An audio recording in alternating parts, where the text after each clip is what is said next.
Hi students, welcome to Alphos e-learning chemistry classes for first year. The running chapter is stoichiometry and now we are in session number 39.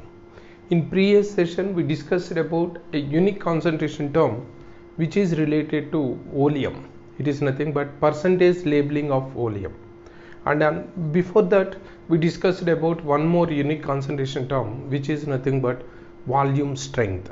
Volume strength is a unique concentration term used to measure the concentration of H2O2, that is nothing but hydrogen peroxide, and thereafter we entered into the percentage labeling of volume. We discussed much about all these two concentration terms, and now in this session we are entering into the other concept which is nothing but equivalent weight. Already we discussed about equivalent weight when we are discussing about normality, the concentration term.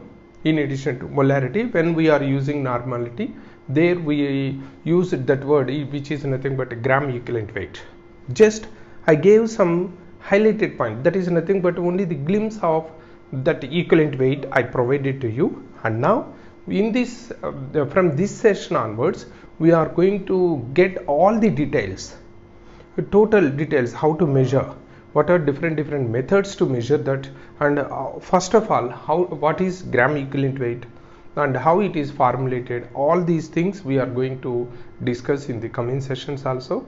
And just from this session onwards it is very important, you remember it is also related to concentration term, and actually molarity is the convenient already it is a convenient concentration term, and whereas molality is the standard concentration term.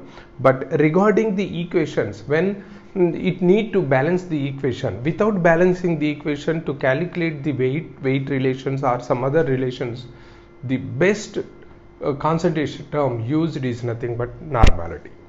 Because when we are using normality, equivalent weight, that equivalent weight need not be balancing, it never asks for balancing the equation. And why it is happening so, all these we are going to discuss in this session. Clear? And now let us consider concept of equivalent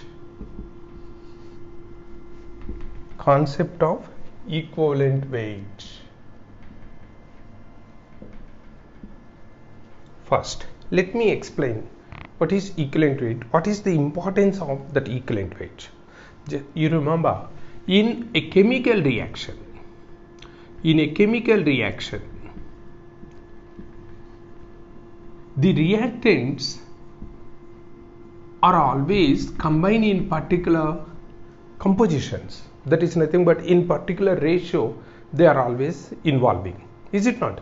And now this equivalent weight is nothing but an excellent term where we can find in any chemical reaction one equivalent weight of a reactant is reacting with one equivalent weight of other reactant.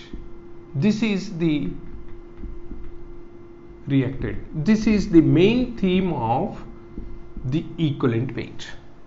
Then when in a chemical reaction, when we are using the reactants that are combining or that are dissociating, whatever it may be, in a chemical reaction, when reactants are involved, they are not in the proportion of their moles. They are not reacting one mole. They are not reacting 1 mole of A or 1 mole of a reactant with 1 mole of other reactant. But in any chemical, either it may be acid base titration or it may be redox reaction or it may be the combinations, whatever it may be, this rule is always followed. One equivalent weight of a reactant always react with one equivalent weight of the other reactant. Clear? And in case of acids, the number of, that means here not only one, just you remember, number of equivalent weights of acid that reacts or that involved in neutralization is equal to number of equivalent weights of base in case of acid base titrations. if it is acid base reaction, in neutralization this is happening. And in case if it is redox reaction, redox means both oxidation and reduction involves, there number of equivalent weights of the reductant is equal to number of equivalent weights of oxidant. This is followed in any chemical reaction. Simply the number of equivalent weights of a reactant is equal to the number of equivalent weights of the other reactant. Clear? So this is the scenario what we are observing in any chemical reaction. And now the first question starts. Okay, this is of having that much of importance, no problem at all. But what is this equivalent weight? What is the equivalent weight? What is the actual definition for this equivalent weight? Already we discussed in previous session. Again, for your convenience sake, I am going to explain again with this one. The equivalent weight we can define in different manner. In general, we are defining with reference to hydrogen, oxygen and chlorine. Not only with those one, with all others, with some others are also used to define this equivalent weight. First, let me give that with reference to hydrogen. The weight of a substance, or the weight of a substance that can react or replace 1.008 grams of H2, that is hydrogen, or that can react or replace 8 grams of oxygen, that can react or replace 35.5 grams of chlorine, is said to be equivalent weight of that substance. Just you remember forever, the weight or the amount of any substance that can react or replace. We can consider both when it is combined to give a new product or when it is replacing the other from a compound. In both these two cases, either it can react or it can replace. In such a case, the reacting amount, which is of reacting with 1.008 grams of hydrogen or replacing 1.008 grams of hydrogen, or 8 grams of oxygen or 35.5 grams of chlorine. Just you remember, it is in terms of weight. And now, in case if it is given in terms of volume, just it is nothing but 1.008 grams of hydrogen, as we know from molar ratio, gram molar volume. 1 mole of any gas at STP occupies 22.4 liters of volume at STP. And 1 mole of hydrogen, that is gram molecular weight of hydrogen, is 2.016. But here the weight is 1.008 grams, that is half mole. So in terms of volume, simply it is nothing but 11.2 liters of H2 at STP. So the amount of the quantity of the substance that can react or replace 1.008 grams of hydrogen or 11.2 liters of hydrogen at STP, or that can react or replace 8 grams of oxygen, or it is nothing but 5.6 liters of oxygen at STP, because as we know, molecular weight of oxygen is 32. When 32 grams is occupying 22.4 liters, 8 grams occupy 5.6 liters. That's why it is. And chlorine, the amount of substance that can react or replace 35.5 grams of chlorine, or otherwise this is nothing but half mole. It is in molar, that is in volume, 11.2 liters of chlorine at STP. This quantity which replaces this amount in weight or this amount in volume is said to be equivalent weight. And one more definition, actually in case of electrolysis, during electrolysis, you know, in case of gases, they release at electrodes. in case of substances like metals, they deposit at electrodes, that is gas will release and solid will deposit, is it not? And now in this electrolysis, just you remember 1 Faraday of current when passed through the electrolyte is nothing but the solution through which the current is passed. The amount of gas released or the solid deposited at that electrode is also equal to gram equivalent weight. Just 1 Faraday is nothing but 96,500 coulombs. When 96,500 coulombs of current is passed through the electrolyte, the amount of any substance that deposit or that release at respective electrode is said to be equivalent weight. It is also equivalent weight. And just here let me give one more equation. In case of 1 coulomb of current is passed, then it is electrochemical equivalent, ECE. It is for 1 coulomb. 1 coulomb of current when passed, the deposited amount is ECE. And now 96,000 coulombs when passed, the amount deposited is equivalent weight. And now we can find the relation between ECE and equivalent weight as equivalent weight is nothing but electrochemical equivalent into 96,500 coulombs. This is one more relation. Clear? This is by definition the equivalent weight of a substance. And now in case if the displaced amounts are given in terms of hydrogen, that is nothing but hydrogen displacement method or the reacting methods, then how to measure that equivalent weight for the given substance? Just it is nothing but from hydrogen we can consider equivalent weight is nothing but weight of substance react by weight of hydrogen reacted or replaced into 1.008 grams, or equivalent weight is nothing but weight of substance that react by volume of H2 at STP reacted or replaced into 11.2. And similarly, in case if it is for oxygen, same we can measure this in terms of oxygen is equivalent weight of the substance is weight of substance reacted by weight of oxygen that reacts or replace into 8.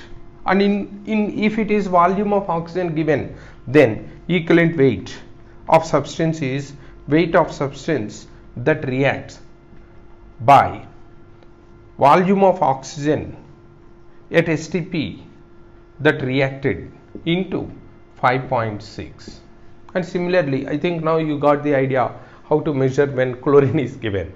Simply it is nothing but equivalent weight of the substance is nothing but weight of that substance by weight of the chlorine reacted into 35.5, or otherwise equivalent weight is nothing but weight of the substance that reacted by volume of chlorine that reacted or replaced into 11.2. Like this we will get the equivalent weights. By definition, the equivalent weights are nothing but, see here also when 1 Faraday of current is passed, the amount deposited is nothing but 1 equivalent weight. Say for example 0.1 Faraday when passed, X is the equivalent weight, then X is the amount deposited. Just you observe 0.1 Faraday when passed, X grams deposited. Then what is equivalent weight? Just when 0.1 grams deposit X grams, 0.1 Faraday deposits X, 1 Faraday deposits how much? That is nothing but 10x. The 10x is the equivalent weight of that particular substance. Like that, Faraday when given, or in case coulombs are given, if X coulombs are depositing A amount, A grams, then 96,500 coulombs will deposit how much? That is nothing but the gram equivalent weight. Like that, by definition, we can formulate to calculate the equivalent weights of different substances. Clear? That is about a definition for equivalent weight. And now for the given substances, how we can measure? By definition, no doubt at all. But when the compound is given or when the reaction is given without any, that is nothing but without any amount, relative amount relations are given, then how to find the equivalent weight? It is nothing but, already we discussed in previous session, it is equivalent weight of any substance is measured as the molecular weight by Z factor or N factor. Already we know that Z factor is nothing but imagination. Imaginarily we are considering the Z factor by observing the molecule of the compound, and whereas N is nothing but the real factor, it can be known only when the reaction is happened. So simply when compound is given, we are using Z factor, and when the reaction is given, we are using N factor. Clear? And with that, by using that N factors or Z factors, how to measure the equivalent weight? Just you remember, gram equivalent weight is in general gram molecular weight by Z. Here Z is, this Z is considered for different substances. We are considering different factor as the Z, that is Z factor. That is nothing but Z is valency when the substance is element, and this Z is nothing but charge when the compound, that is the given substance is ion. When it is the ion, it is the charge. And Z is nothing but the basicity in case of acid, and that Z is nothing but acidity when the given substance is base. When Z is the charge on cation or anion when the given substance is salt. That Z is change in oxidation state when the given compound is oxidant or reductant. And just you observe, this is actually not Z, it is N, because just you observe change in oxidation state. When we can find the change in oxidation state? Is it possible? Say for example, if it is given KMnO4 is given, now they would like to know the Z factor for this. Is it possible? No, because what is happening? What is the change in this oxidation state of KMnO4? Say for example, in acid medium, this manganese is converted to Mn+2. In neutral medium, it is converted to MnO2.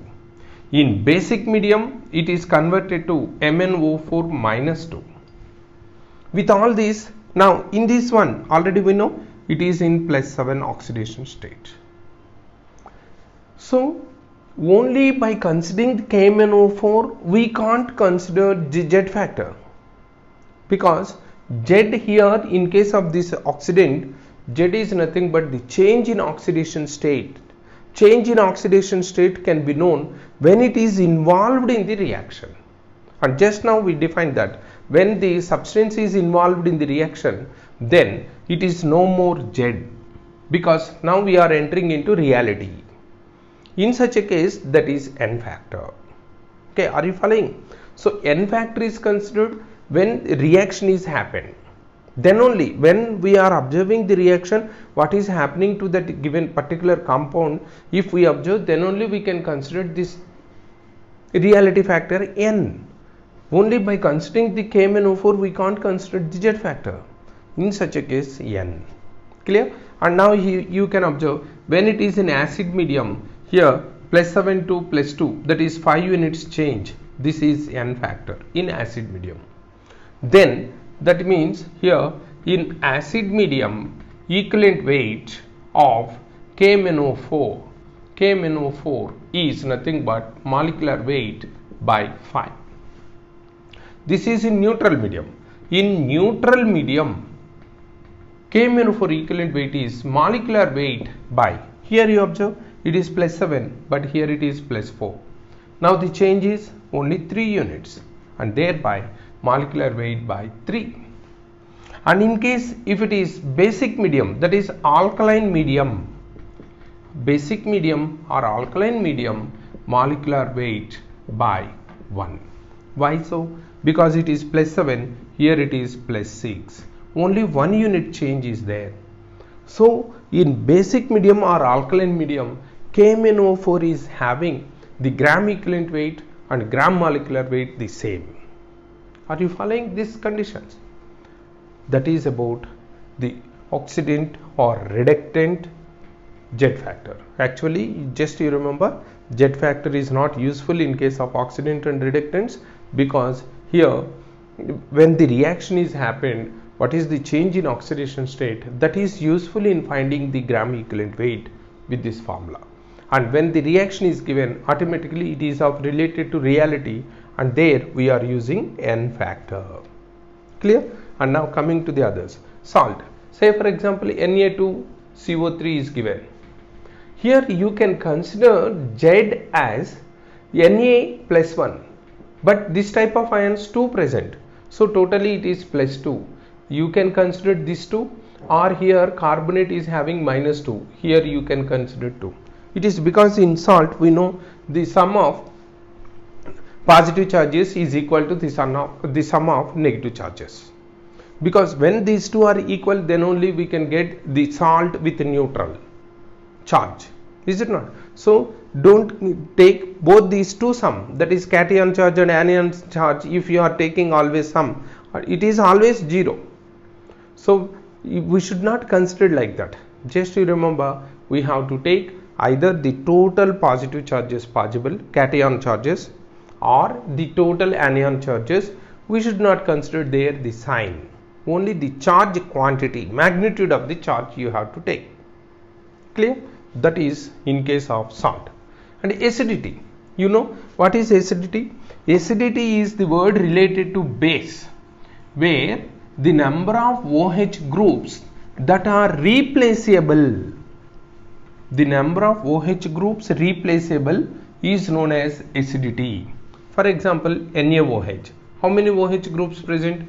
Only 1. So its acidity is 1. And in case if it is CaOH twice, here 2 OH groups, so acidity is 2. And in case AlOH thrice, here acidity is 3. So like that, these values, that is the number of replaceable OH groups, which is nothing but the acidity, is taken as Z factor to consider the equivalent weight. Here the equivalent weight is nothing but molecular weight by 1, because Z factor is 1. And in this case it is molecular weight by 2, because Z factor is 2. In this case molecular weight by 3, because Z factor is 3. Are you following? Z factor, because only compounds are given. By observing the compound we know this acidity. Acidity is nothing but number of, just you remember, acidity is related to base, basicity is related to acid. Acidity is nothing but the number of replaceable OH groups present in the molecule. Replaceable, just you remember. And then in case of acids, Z is basicity. Basicity is nothing but the number of replaceable hydrogens that present in the given acid molecule. Replaceable hydrogens only. Not all the hydrogens that are present in the molecule are not considered as the basicity. And those, say for example, here this is replaceable, here also this is replaceable, and here both these two hydrogens are also replaceable. And in case of oxyacids are nothing but the element, hydrogen and oxygen. When those are, all these three are present, element, hydrogen and oxygen. When oxygen along with hydrogen is present, then it is oxyacid. Without hydrogen, without oxygen, if hydrogen present, it is hydriacid. Just you remember. Hydroacids are different from oxyacids. Oxyacids include hydrogen, oxygen and the element, and whereas hydroacid is only hydrogen and the element. Clear? And this is again oxyacid. And just you remember, in any oxyacid, the oxygen is bonded to the non-metal with a direct bonding or in the form of OH. In any oxyacid, just you remember, the hydrogens which are bonded like OH are replaceable. Only those are replaceable, not all the hydrogens. Only the hydrogens which are connected to the central atom through OH in the form of OH. Let me give best example for this. From phosphorus you will learn about this, how the basicity is related. We are having three types of oxyacids for phosphorus: hypophosphorus, phosphorus, phosphoric, H3PO2, H3PO3 and H3PO4. These. Now let us consider what is the basicity. It seems to be 3 for each, but actually it is not 3, because let us write the structure of this H3PO2. And in this case, first one oxygen is bonded with a double bond. You just remember, in phosphorus oxyacids, we are always considering that one of the oxygens should be bonded with a double bond, and the remaining oxygens in the form of OH. If any additional hydrogen present, directly bonded, like this. Now you can observe only one OH, and hence Z is 1. Basicity is 1. And now let us come to this. It is phosphorus. Now what is the rule? First one oxygen should be bonded with a double bond, and two more oxygens present, those are connected as OH, and one more hydrogen is directly connected. So here two OH groups, and hence Z is 2. Basicity is 2. And now coming to this H3PO4, phosphorus with one oxygen double bond direct, and then 3 oxygens, 3 hydrogens, all these are present in the form of OH groups like this. So here you can observe 3 OH groups present, all these 3 hydrogens are now replaceable. Like that, in case of basicity for the oxyacids, only those hydrogens which are in the form of OH group are replaceable. That is equal to the basicity. And in case of acids, that basicity is taken into consideration for equivalent weight. Okay. In coming session, how we are using charge of the ion as the Z factor, and valency. Valency in case of element, here we are of considering the element molecule, and sometimes we can take the element atomic weight, atom instead of molecule. Then how we have to consider the Z factor, all these we will discuss in the coming session. Okay, thank you.